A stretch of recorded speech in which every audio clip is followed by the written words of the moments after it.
¿Qué tal amigos? Muy, pero muy buenos días. Bienvenidos a otra edición más de su programa Política y Poder, aquí en Vez Cable. Quien les habla, su amigo el periodista Martín H. Fiorani, hoy domingo 25 de abril del año 2021. Un saludo para todos nuestros amigos televidentes que nos ven a través de Ancón, Caraballo, Cieneguilla, Comas, El Agustino, Independencia, La Molina, Los Olivos, Lurín, Pachacamá, Pupusana, Puente Piedra, Punta Negra, Punta Hermosa, Rimbac, San Juan del Lurigancho, San Martín de Porres, Santa Rosa, San Bartolo, Casma, Chiclayo. Estamos interconectados también con la multiplataforma Vez Cable. Así es, escuche usted muy bien, porque Vez Cable está interconectado realmente con todos nuestros amigos y vecinos. Vez Cable Radio 101.7 FM a nivel nacional. Vez Cable Televisión, Canal 3. Estamos en el fanpage, en el Facebook y en nuestra página web. Y por supuesto, faltan realmente 5 semanas para ir ya el domingo 6 de junio, que será nuestra segunda vuelta. Hoy tenemos un invitado de lujo que está con nosotros, un gran amigo. Tuvimos la suerte de conocerlos hace más de 20 años en una estación de radio como era Cadena 1300 AM. Voy a presentarles al exministro del Interior, un excelente periodista y por supuesto analista también, politólogo, antes que existiera el tema del politólogo, porque ya existía el hacer los análisis hace 20 años. Estamos con Fernando Rospigliosi. Y Fernando, muy buenos días, bienvenido a nuestro programa Política y Poder a través de Vez Cable. Buenos días, Martín. Buenos días a todos los oyentes y televidentes de este excelente programa. Bueno, muy contento realmente después de muchos años nuevamente podernos reencontrar. Estábamos en la previa conversando, la época de la radio, la época de oro, cuando llegábamos pues ahí a la avenida Los Ángeles, ¿no? Entrábamos a Miraflores. Fernando tenía su programa los martes y jueves en la mañana, y desde ahí ya tú eres una persona que comenzabas a construir un periodismo totalmente independiente, transparente. ¿Cómo ves hoy en día el periodismo en nuestro país? Claro, en esa época, bueno, habían otros ámbitos, ¿no? No habían las redes sociales y ahí desde la radio y desde algunos otros espacios periodísticos escritos, por ejemplo, hacíamos lo que se podía en esa época, ¿no? Hoy día las cosas han cambiado muchísimo, las redes sociales están reemplazando a los medios escritos, incluso a los medios como la televisión, tienen mucha influencia las redes sociales y se está revolucionando todo el mundo del periodismo. En las redes sociales cualquiera puede empezar a difundir ideas, noticias. Desgraciadamente esto también ha llevado a que se difundan muchas veces noticias falsas, ¿no? Entonces las cosas se han vuelto más complicadas hoy en día, pero de todas maneras el buen periodismo siempre tiene que salir adelante e imponerse sobre, desgraciadamente, mucha gente que propala cosas que no son ciertas y que lo que buscan en algunos casos son cierto tipo de beneficios o crear confusión y caos, ¿no? Pero hay que seguir adelante y haciendo buen periodismo siempre. Claro, totalmente imparcial, independiente, como lo hacemos aquí en Vez Cable realmente y en Política y Poder. Fernando, tú has sido el ministro del Interior y sabes hoy en día la situación que está en nuestro país, que es terrible. Aparte de la pandemia, tenemos también una inseguridad que ha aumentado realmente. Hoy en día uno ya no puede ni siquiera estar seguro en su casa. Hoy en día uno realmente cuando tiene que salir a la calle tiene que mirar derecha e izquierda, no para cruzar el paseo, la parte peatonal o la cebra, sino realmente porque tenemos que estar a la expectativa de lo que va a pasar. Digamos hoy en día, ¿cómo ves tú hoy en día el estado de la delincuencia que viene aumentando continuamente? Y por supuesto, si ustedes hoy en día llegarían al gobierno, ¿cómo harían en el gobierno de Keiko para acabar de una vez con el tema de la delincuencia en nuestro país? Muy buen tema, Martín. En efecto, tienes razón. Cuando salimos a la calle, nosotros o nuestros hermanos, hijos, nietos, parientes, amigos, todos tenemos que estar vigilantes porque de pronto aparece por ahí un raquetero y nos asalta, nos arrebata el celular, a las mujeres la cartera, o se meten a las casas o asaltan las bodegas, los restaurantes, los pequeños negocios. Ese es el principal problema que tenemos los peruanos en el tema de seguridad en este momento, lo que se llama el delito callejero, el raqueteo. Entonces, en Fuerza Popular tenemos las ideas muy claras en base a la experiencia que yo he tenido en el Ministerio del Interior y la experiencia de otros integrantes de nuestro equipo. Las cosas son claras. Lo que hay que hacer es fortalecer las comisarías para combatir este delito callejero, este raqueteo. Y dentro de las comisarías, ¿qué cosas? En primer lugar, la investigación criminal, los detectives. La policía tiene muy buenos detectives y cada cierto tiempo vemos cómo atrapan a bandas de delincuentes, etcétera, pero la mayoría de detectives está concentrado en las grandes unidades. Lo que tenemos que hacer es poner más y mejores detectives también en las comisarías porque son muy buenos para investigar estos crímenes y detener a los delincuentes. En segundo lugar, fortalecer el patrullaje inteligente, es decir, hay que patrullar en los puntos calientes para donde se cometen la mayor parte de delitos para prevenir estos delitos y eventualmente atrapar a los delincuentes que están cometiéndolo. Pero para tener patrullaje inteligente, para saber dónde están los puntos calientes, se requiere un mapa del delito actualizado y desgraciadamente eso casi en ningún sitio existe. ¿Por qué? Porque la gente no denuncia. ¿Por qué no denuncia la gente? Porque no confía en el sistema. Entonces, para cambiar eso, necesitamos en tercer lugar una policía comunitaria, una policía de cercanía, una policía cercana a la población. Necesitamos el policía del barrio, el policía que esté en contacto con los guachimanes que hay en algunas zonas, con las juntas vecinales en otras zonas, con los serenos, con el bodeguero de la esquina, con el zapatero. Tener un grupo de WhatsApp con ellos o de cualquier forma de comunicación ahora que están tan rápida y sencilla, de tal manera que puedan informarle, oiga, señor policía, hay personas extrañas, hay una moto dando vueltas, hay un carro, un mototaxi, en fin. Entonces, inmediatamente se puede acudir, o en el caso que se produce el hecho delictivo, acudir rápidamente. Policía comunitaria, policía de cercanía. Por supuesto, tenemos que mejorar muchas cosas en la policía. La atención en las comisarías tiene que mejorarse. Hay que reentrenar a los policías para que den una mejor atención y para que la gente denuncie sus delitos.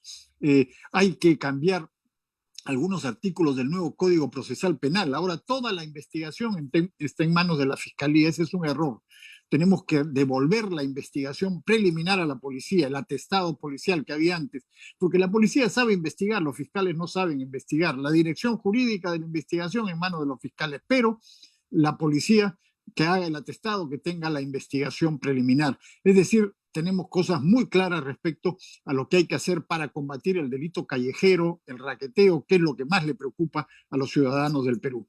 Me has hecho acordar, Fernando, la época cuando eras ministro, realmente. Me estás contando todo realmente lo que has hecho cuando estabas como ministro del Interior. Y había una frase que decía, la policía se le respeta, lógicamente, pero hoy en día, pues, la policía no está en una buena sincronización con la ciudadanía. Lamentablemente, pues, tenemos hoy en día un gobierno que simplemente ha vapuleado a su policía. ¿Qué le puedes decir a aquellos policías que están ingresando, aquellos policías que tienen más de 25 años de servicio, que quieren su institución, que aman su institución? ¿Qué les dices a ellos realmente que están, hoy en día necesitamos ponerle una inyección, pero no la inyección, la vacuna realmente, sino una inyección de levantarle la moral a nuestra querida Policía Nacional de Perú?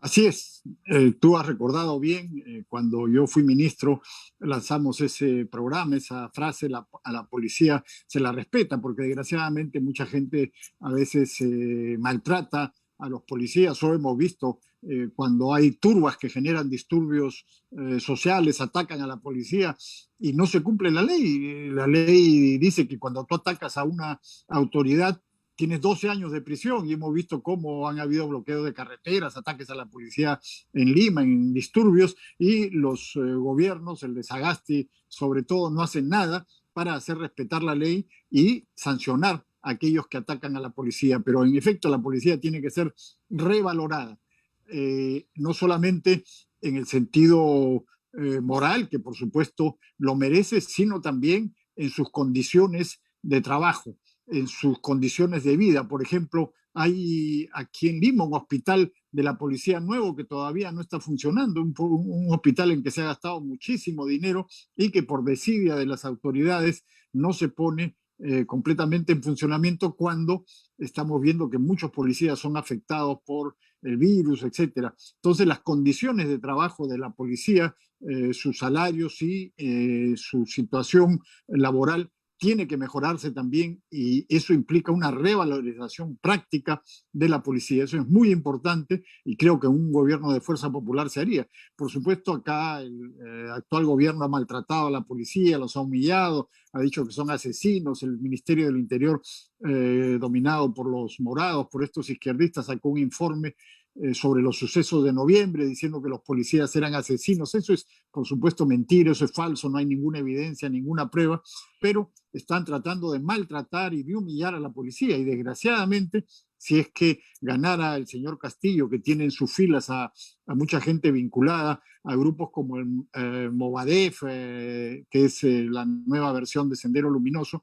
sin duda la policía sería maltratada y también humillada y probablemente desarticulada, ¿no? Porque ya lo ha dicho el candidato Pedro Castillo, las rondas, ¿no? Las rondas, aunque él en realidad no es un rondero, eso es falso, ¿no? Eso ya ha sido desmentido por los propios ronderos que lo conocen, pero él dice que las rondas, en realidad lo que está diciendo es que la policía va a ser reemplazada por grupos delincuenciales, por grupos paramilitares, como existen en Venezuela, ¿no? Que existen grupos paramilitares del gobierno venezolano, de la dictadura venezolana, que persigue a los opositores y persigue a la gente y los asesina y los encarcela y los tortura.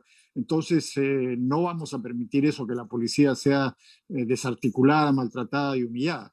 Hablando, Fernando, de Venezuela, me has traído en estos momentos a colación, ¿cuáles son tus apreciaciones sobre las declaraciones totalmente desatinadas del señor, el expresidente de Bolivia, el señor Evo Morales y también el señor Maduro en Venezuela? Las declaraciones que ha tenido realmente aquí en nuestro país, de una manera, pues, meterse de una manera aquí en esta segunda vuelta, ¿no? Las declaraciones que ellos están dando abierta y siniestra, ¿no?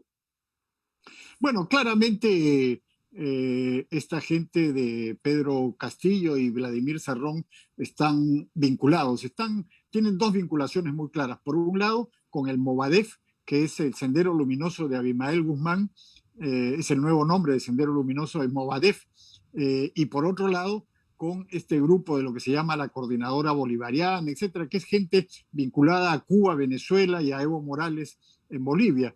Estos son los dos sectores que han formado Perú Libre con Pedro Castillo y Vladimir Cerrón.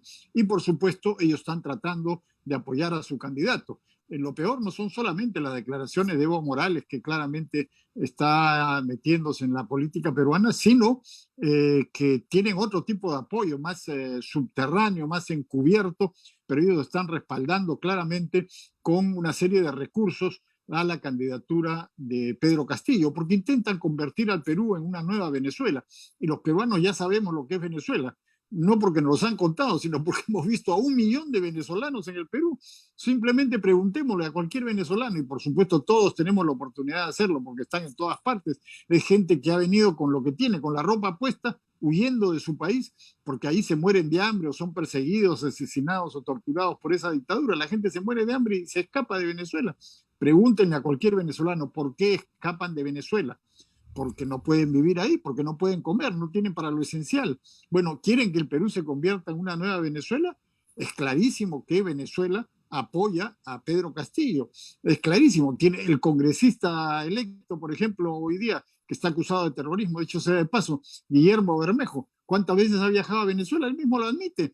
O sea, son agentes de Venezuela los que tenemos en este momento como contendientes en estas elecciones con Pedro Castillo, y naturalmente si llegan al poder tratarían de convertir al Perú en una nueva Venezuela, es decir, someternos al hambre, la miseria, la dictadura y la corrupción. Yo creo que eso es muy peligroso ahora y los peruanos tenemos que reaccionar. Pregúntenle a cualquier venezolano por qué se ha escapado de su país.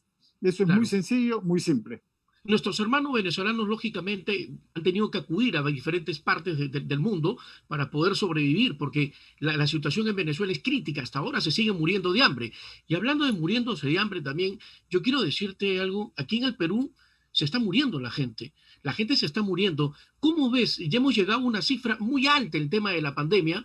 Tenemos 433 en un solo día peruanos que han muerto y la cifra no está bajando. O sea, estamos en un pico, pero el pico realmente que antes nos hablaban, pues viene el combazo y no te preocupes porque vamos a darle con un combazo, y esto va a bajar. Esto no está bajando, esto se está desbordando. ¿Cómo ves en estos momentos el manejo del gobierno morado? ¿Cómo ves el gobierno? ¿Cómo está manejando en estos momentos la pandemia?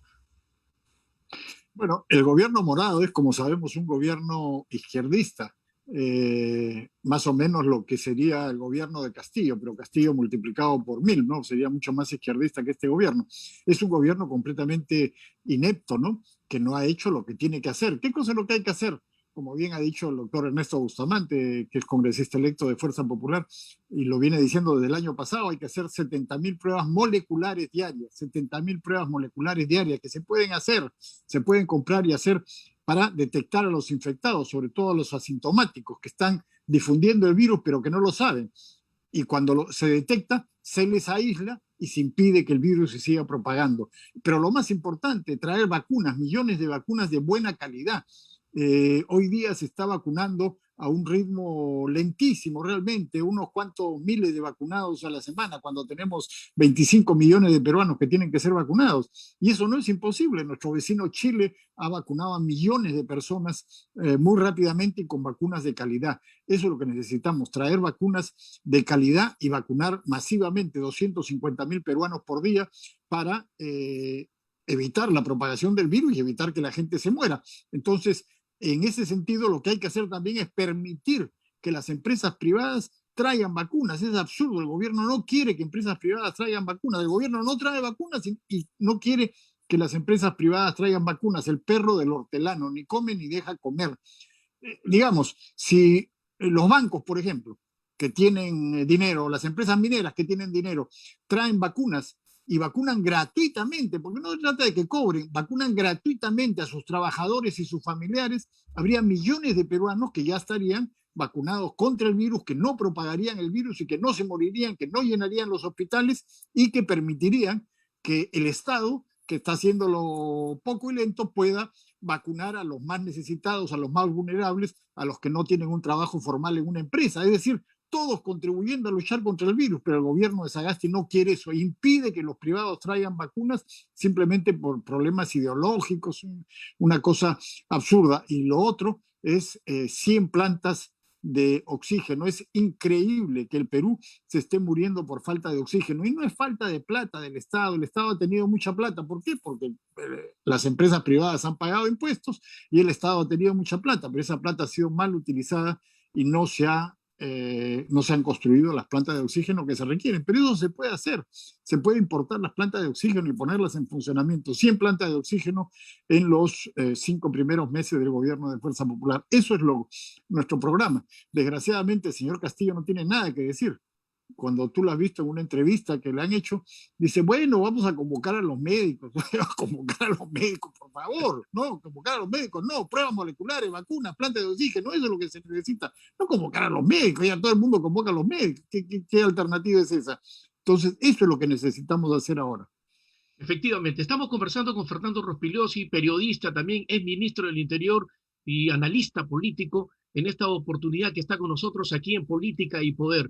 Fernando, estamos ya a 5 semanas de las elecciones, de esta segunda vuelta que será el domingo 6 de junio. Sabemos hoy en día de que hay muchísima también, Keiko en estos momentos junto con el señor Pedro, que está participando en estos momentos en esta contienda. Simplemente aquí hay algo que todavía, creo que todavía tiene que analizarse un poco más y de repente tú podrías llevar las estrategias correspondientes. ¿Cómo van a hacer con el tema del voto? Porque existe todavía un antivoto, ¿no? El antivoto a Keiko. ¿Cómo va a ser para poder revertirlo eso? Estamos a 5 semanas, cómo sería una nueva estrategia que se va a poder realizar en esta segunda vuelta? Mira, es muy sencillo, Martín. De lo que se trata es de exponer las propuestas para resolver los problemas que tienen los peruanos. Ese es el punto. ¿Qué cosa queremos los peruanos ahora? Un gobierno que resuelva nuestros problemas. ¿Cuáles son nuestros problemas? El que hemos mencionado, el virus, yo ya te he dado una serie de ideas, la seguridad y el otro gran problema que tenemos los peruanos es la economía, el empleo. desgraciadamente esta pésima gestión de los gobiernos de Martín Vizcarra y Pedro Sagasti, estas cuarentenas brutales que no han detenido la propagación del virus. Tú mencionabas el altísimo número de muertos diarios que tenemos, que además esas son las cifras oficiales del MINSA, pero las del SINADEF, es decir, la diferencia con el año anterior, muestra que hay más de 1.000 muertos diarios en todas estas últimas semanas. Bueno, el punto es cómo hacemos para resolver el problema del virus, ya te lo dije, el de la seguridad y el de la economía. En la economía, ¿qué necesitamos? Necesitamos empleo, necesitamos ingresos. ¿Cómo hacer para tener empleo y tener ingresos? En primer lugar, un shock de inversiones de parte del Estado a partir del 28 de julio. ¿Qué significa eso? Invertir en programas, por ejemplo, en las zonas rurales, represas, canales de irrigación, donde se beneficia a los agricultores, pero a la vez se crea empleo, empleo formal, empleo productivo, no cualquier tipo de empleo, sino un empleo que produzca, que ayude a que la producción aumente para que todos los peruanos mejoremos nuestro nivel de vida. Y también en las ciudades, por ejemplo, hay grandes necesidades de agua en muchos distritos, en muchos barrios. Bueno, pues se hacen obras de saneamiento para llevar agua a los barrios. Eso se puede hacer inmediatamente. El Estado tiene dinero ahora. ¿Por qué tiene dinero el Estado? Porque hay empresas privadas que pagan impuestos. La propuesta del señor Castillo es estatizar todo allá. El Estado es dueño de las empresas. ¿Y quién paga impuestos? Es decir, el dinero que tiene el Estado para hacer estas obras que estoy mencionando provienen de los impuestos que pagan ¿quiénes? Las empresas privadas. El Estado es dueño de todo, pues ya no hay quien pague impuestos. El Estado se paga a sí mismo, eso no funciona. Entonces las empresas privadas son las que pagan impuestos. Hay que desarrollar también la inversión privada. Se pone una fábrica privada, se contratan empleados, se contratan obreros, se contrata gente para construir la fábrica. Hay que apoyar la formalidad. No hay que combatir la informalidad persiguiendo a los informales a golpes, como hacen algunos. No, hay que desarrollar la formalidad, quitar las trabas para que los pequeños empresarios, el microempresario, el mediano empresario puedan desarrollar sus empresas. De esa manera se crea empleo, se crean ingresos y esa gente que está formal paga impuestos y con esos impuestos el Estado puede hacer las obras que te he mencionado. Eso es lo que necesitamos ahora, no estatizar todo como en Venezuela y someter a la gente a un hambre atroz que hace que millones se fuguen de esos países. Mira, en todos los países que se estatiza las empresas se fugan por millones. En Cuba se fugaron millones, se cruzaron a nado el Golfo de México, sí. los tiburones se los podían comer, pero la gente huía de Cuba. Después ahora de Venezuela, millones huyen de Venezuela. Cuando se estatiza la economía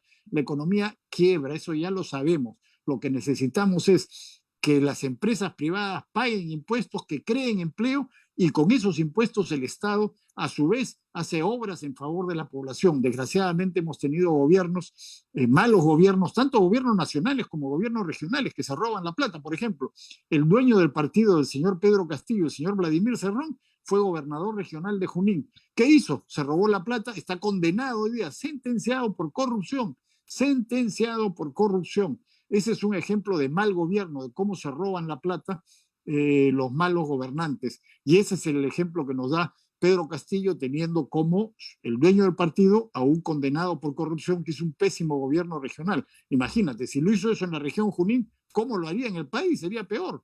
Entonces, eso es lo que necesitamos, crear empleo productivo, empleo formal para salir de esta crisis. Efectivamente, estamos llegando ya a la parte final de esta entrevista, muy amena realmente. Qué rápido se ha ido el tiempo y conversar pues con Fernando Rospigliosi es realmente, nos nutre bastante lo que está pasando pues hoy en día también en nuestro país. Si tuvieras que tomarle la temperatura en estos momentos, el pulso al pueblo peruano, ¿cómo ves en estos momentos? ¿Cómo ves realmente? Hemos hablado de economía, hemos hablado de la inseguridad ciudadana, pero la gente está ya al borde de la desesperación. Basta, nos han tenido confinados 2 gobiernos y no se ha hecho nada. Yo creo que lo que se debió de hacer fue la cultura de la prevención. La mejor cultura de la prevención, ¿qué cosa es? La capacitación. Enseñarle cómo tiene que haber el distanciamiento, mascarillas, lentes herméticos, la careta facial. Esto se olvidaron realmente. Ha pasado meses y meses y todavía siguen con la misma cantaleta y las cifras siguen aumentando. ¿Cómo le pondrías la nota al gobierno de turno y al ex gobierno del señor Vizcarra? Bueno, el gobierno de Vizcarra sin duda ha sido un gobierno criminal, ¿no? Que hemos tenido el más grande número de muertos en proporción en el mundo y la peor caída de la economía. Millones de personas han caído en la pobreza y han perdido el empleo. El gobierno de Vizcarra ha sido un desastre total, pero desgraciadamente el gobierno de Sagasti le ha seguido los pasos. Lo que nosotros proponemos es lo que se llama Perú abierto. No necesitamos este tipo de cuarentenas. Hoy domingo la gente no puede circular. Ayer he visto, ya están en todas las estaciones de televisión y radios, las colas aglomeradas. ¡Qué absurdo! ¡Qué absurdo! Hay gente que solamente puede ir a comprar el sábado y el domingo. Si tú cierras el domingo, pues todos se aglomeran el sábado. Es absurdo, eso no tiene sentido. Pero lo vuelven a hacer, eso ya fracasó y lo vuelven a hacer. Este es un gobierno que al parecer no quiere que la gente viva, sino que quiere matarnos a todos, ¿no? Es absurdo eso. Bueno, lo que necesitamos es Perú abierto, lo que necesitamos es eso que tú dices, hay que educar, hay que regalar mascarillas. Ahora el gobierno dice que van a regalar mascarillas a los sectores más vulnerables dentro de 15 días. Ha pasado 1 año y 2 meses, pues. 1 año y 2 meses y recién se les ocurre esto cuando ya se ha dicho desde el comienzo, por favor, hay que usar mascarillas, hay que lavarse las manos, hay que usar alcohol, claro, todo eso pues, pero han debido repartirlos y el Estado tiene plata, entonces no necesitamos estas cuarentenas brutales que ahogan la economía y no detienen al virus, sino necesitamos Perú abierto, trabajar con cuidado con todas las recomendaciones del caso y naturalmente hacer pruebas moleculares. Si alguien está infectado, lo aislamos y evitamos que el virus se siga propagando. Pero nada de lo elemental se ha hecho. Este gobierno es un desastre, pero esperemos que si elegimos bien, a partir del 28 de julio esto podrá cambiar. Si elegimos mal, la cosa se irá peor, porque hemos visto que el señor Castillo no tiene idea de qué hacer con el virus y probablemente los peruanos seguirán muriendo con él. Ok, perfecto. Fernando, muchísimas gracias por haber estado con nosotros aquí en Política y Poder en Pescable. Muchísimas gracias. Te mando un fuerte abrazo. Muchas gracias, Martín. Muchas gracias a ti y a todos tus oyentes y televidentes. Y ha sido un gran placer volvernos a reencontrar después de tantos años de haber trabajado juntos en una radio como periodistas. Ok, te mando un fuerte abrazo. Muchas bendiciones. Un abrazo. Gracias. Estuvo con nosotros Fernando Rospigliosi. Nos vamos a una breve pausa comercial y nosotros ya volvemos.